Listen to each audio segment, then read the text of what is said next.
I shall now give the floor to the distinguished Deputy Permanent Representative of Syrian Arab Republic.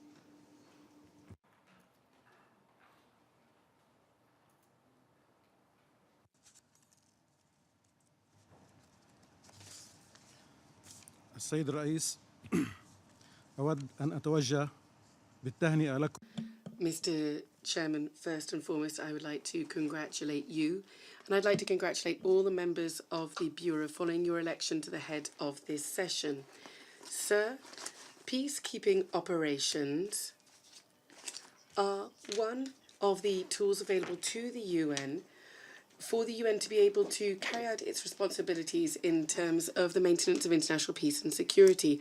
The UN Charter did not mention the concept of these operations, which should play a vital and effective role in reducing tension, settling conflicts, and maintaining peace, whilst ensuring an environment that is propitious for peace building post-conflict.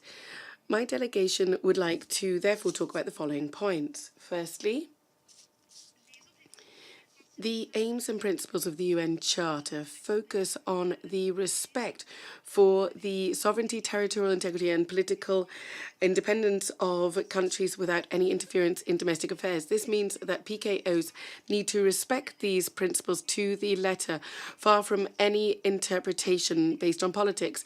The delegation of my country also highlights the importance of a consistent application of the guidelines that guide peacekeeping operations, namely the consent of parties concerned, neutrality, and non-use of force. It goes without saying that the practical implementation of these principles means that there needs to be prior consent from governments of countries where PKOs are going to be deployed, whilst cooperating with host countries. Here we would like to highlight the fact that PKOs can never replace a lasting solution. In other words, there needs to be prior treatment of the root causes of conflict with much seriousness and objectivity.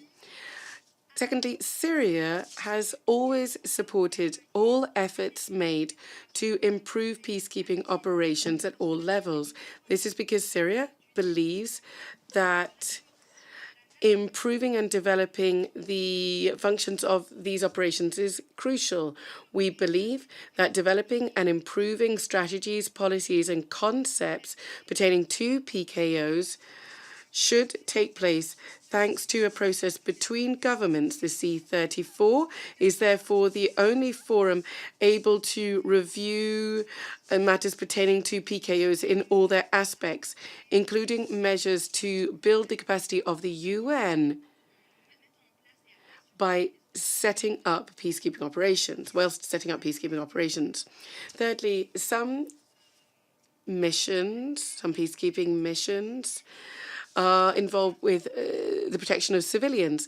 Here we would like to highlight the fact that the primary responsibility for the protection of civilians lies with the authorities of the host country.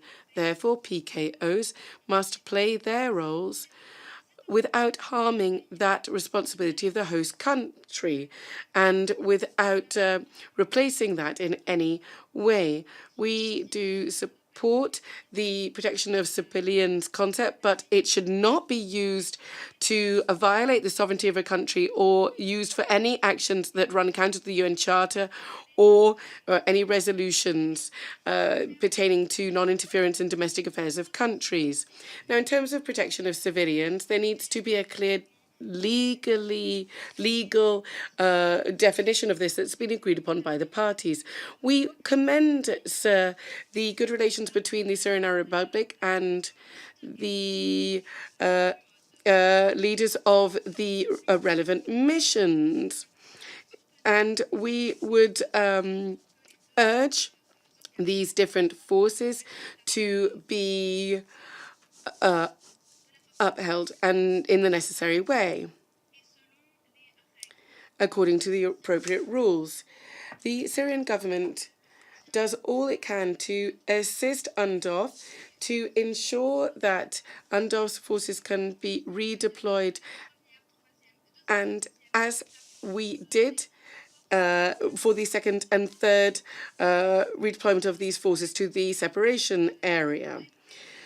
Now, sir, looking at PKOs in this particular region, we need to think about them in a short period of time. But unfortunately, in particular in the Middle East, these missions have been in place for many, many years, for an extremely long length of time, in particular because Israel has been defying international legitimacy. Israel is continuing its policy of aggression that poses a threat to peace and stability in the region. Here, we'd like to remind you that Israel has occupied Arab lands, and that is why there are 3 UN peacekeeping missions in our region. This is a great burden on the United Nations and is draining the energy and human resources of the organization. On this point, we would urge the UN to exert pressure on Israel as much as it can to bring an end to the occupation of Arab land and to bring an end to its acts of aggression against the people of the region, so that these people can enjoy peace and security, and so that the staff of these operations can go home to their families after all these sacrifices that they have made, that we strongly commend. Mr. Chairman, my country's delegation is very worried by the security threats and the acts of aggression, the terrorist attacks that target the blue helmets. We consider that these actions are a challenge to peacekeeping operations on the ground. Here we note that developments that mean that some of UNDOF's forces are having to leave some bases temporarily in the Syrian Golan, that was not fortuitous. And we have warned against such a situation, in particular after some governments supported terrorist groups linked to al-Qaeda, in particular the Israeli government that provided logistical and medical support to these terrorist groups, and incidentally was the perpetrator of ongoing acts of aggression against the territory of Syria, the most recent of which took place today, just some 3 hours ago. So this is the 11th of February 2019, against the Al-Qumaiter governorate. Here we're talking about a flagrant violation of the Separation of Forces Agreement and of UN resolutions, and it also puts at risk the staff of this force. They are UN staff. It undermines and compromises UNDOF's mandate. And we all recall, incidentally, that these terrorist groups supported by Israel and by some regional and international regimes and some Arab regimes perpetrated acts of aggression against UNDOF staff by firing at them or by forcing them to leave their bases. Thank you very much.